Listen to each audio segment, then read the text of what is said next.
بسم اللہ الرحمن الرحیم۔ آج جی میں دریا چناب کے بارے میں کچھ آپ کو بتاؤں گا جو میری اسٹڈی ہے۔ تو دریا چناب جو ہے نا، یہ ہماچل پردیش ایک صوبہ ہے انڈیا، اس کا جو شمالی حصہ ہے نا وہاں سے نکلتا ہے منالی شہر کے اوپر سے۔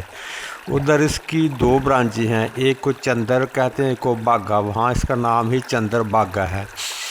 تو وہاں برف کے بڑے بڑے پہاڑ ہیں، جو راستہ منالی سے لداخ لیہ کو جاتا ہے نا، وہاں بڑے بڑے درے ہیں، جن میں ایک درہ بارہ لاچا بھی ہے۔ اس علاقے سے جو برف پگھلتی ہے وہ اس دریا میں آتی ہے، اور منالی کے آگے پھر دونوں طرف پہاڑ ہی پہاڑ ہیں برفیلے۔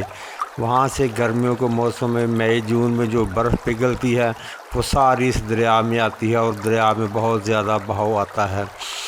وہاں وہ راستے انتہائی مشکل ہے، وہاں سے سفر کرنا بہت ہی مشکل ہے، دونوں سائڈ سے بہت خوفناک راستہ ہے، اور نیچے بہت گہرائی میں دریا ہے۔ وہاں سے دریا سفر طے کرتا ہوا کئی سو میل کا ایک گلاب گڑھ علاقہ ہے وہاں آتا ہے۔ وہاں سے پھر یہ کشتواڑ میں داخل ہوتا ہے، اور وہاں پر انڈیا نے ایک بہت بڑا ڈیم بنا رکھا ہے جسے بگلیہار ڈیم کہتے ہیں، اور وہاں سے وہ بجلی پیدا کرتے ہیں۔ اس کے آگے پھر یہ دریا سفر طے کرتا ہوا ڈوڈا کے مقام پر آتا ہے۔ وہاں پر انڈیا نے پھر اس کے اوپر ایک ڈیم بنا رکھا ہے جس کو سلال ڈیم کہتے ہیں، وہاں سے وہ بجلی بھی پیدا کرتے ہیں۔ پھر وہاں سے جب آگے یہ دریا اخنور کے اوپر سے آتا ہے تو بڑی تیزی کے ساتھ نیچے گرتا ہے، جیسے کہ بہت بڑی آبشار گر رہی ہے۔ تو وہاں پر دریا کا بہت زیادہ بہاؤ ہے، اور ہمارے آباء و اجداد چونکہ صدیوں سے اخنور کو اس سائڈ اوپر آتے رہے ہیں، وہ بھی اس دریا کی طغیانی کے سیلاب کے قصے سناتے رہے ہیں، اور انہوں نے بھی یہ کہا کہ بڑے بڑے تیراک جو تھے وہ اس دریا میں ڈوب گئے ہیں۔ تو وہاں سے دریا انتہائی سپیڈ کے ساتھ آگے بڑھتا ہے، اور وہاں اس سے یہ مورالا کے مقام پر آتا ہے، اور مورالا کے مقام پر اس میں 3 طرح کا پانی ہوتا ہے، ایک اس کا اپنا پانی، ایک توی کا پانی۔ جو توی ہے وہ بھی جموں کے علاقے سے، اور پیچھے جو بدروا کا علاقہ ہے، ادھم پور کا علاقہ، وہاں جو جتنی بارش پڑتی ہے پہاڑوں کے اوپر وہ سب پانی اس میں آتا ہے، اور وہ بھی جب سیلاب آتا ہے تو اس کی چوڑائی بھی تقریباً سیدپور سے لے کر کھوجا، یعنی کہ کوئی 5-6 میل دریائے توی کی چوڑائی ہوتی ہے، اور چناب کی اپنی چوڑائی ہے۔ پھر آگے ایک مناور والی توی ہے، اس سے اخنور کے مغرب اور مناور کا علاقہ، یہ چھمپ جوڑیاں کا علاقہ، ادھر جتنا بھی پانی ہوتا ہے وہ آتا ہے، اور وہ بھی ایک بہت بڑا دریا کی شکل اختیار کر لیتا ہے۔ تو کہنے کا مطلب کہ مورالا کے مقام پر اتنا زیادہ پانی ہوتا ہے اور اتنی اس کی سپیڈ ہوتی ہے کہ عام آدمی اس کو دیکھ کر خوف زدہ ہو جاتا ہے۔ ہم کئی بار جون کے مہینے، مئی کے مہینے میں دریا میں نہاتے رہے ہیں جب جوانی میں تھا، آج سے 30-35 سال پہلے۔ تو یقین جانیں کہ 5 منٹ سے زیادہ دریا میں آپ نہیں بیٹھ سکتے، اتنا اس کا ٹھنڈا پانی ہوتا ہے، اور پانی کی سپیڈ ناقابل بیان ہے۔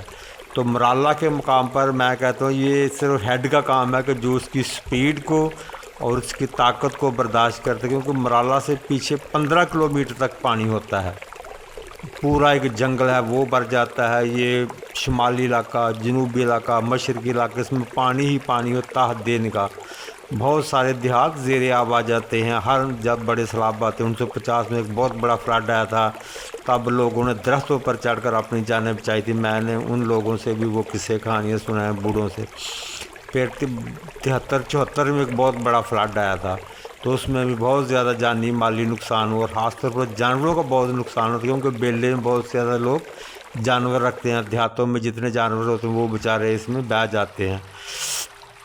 تو اس کے آگے پھر جب یہ دریا نکلتا ہے تو چوڑا ہو جاتا ہے، پھیل جاتا ہے دیہاتوں میں، ادھر وزیر آباد کی طرف، پھر آگے ہانکی سے پھر یہ دیہاتوں میں پھیل جاتا ہے، قادر آباد سے پھر اس کو کافی موقع ملتا ہے پھیلنے کا، ہیڈ تریمو سے پھر یہ پھیلتا ہے۔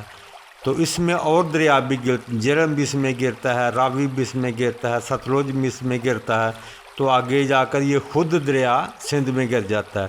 تو یہ جو چناب ہے یہ سندھ کے بعد پاکستان کا دوسرا بڑا دریا ہے۔ تو بہرحال مورالا کے مقام پر اس کی سپیڈ، اس کی طغیانی، اس کی طاقت ناقابل بیان ہے، اور عام آدمی مورالا کے برج کے اوپر کھڑا بھی نہیں ہو سکتا، اتنا زیادہ اس میں فلڈ ہوتا ہے۔ تو بہرحال ہم اس کو خونی دریا بھی کہتے ہیں، کیونکہ ہر سال اس میں بہت سے لوگ مورالا کے مقام پر بجوات میں یا ادھر ادھر ڈوب جاتے ہیں۔ تو ہم تو بچوں کو یہی نصیحت کرتے ہیں کہ آپ اس میں نہانے کے لیے مت جائیں، اور جو بڑا ہے کہ خونی دریا ہے۔ شکریہ۔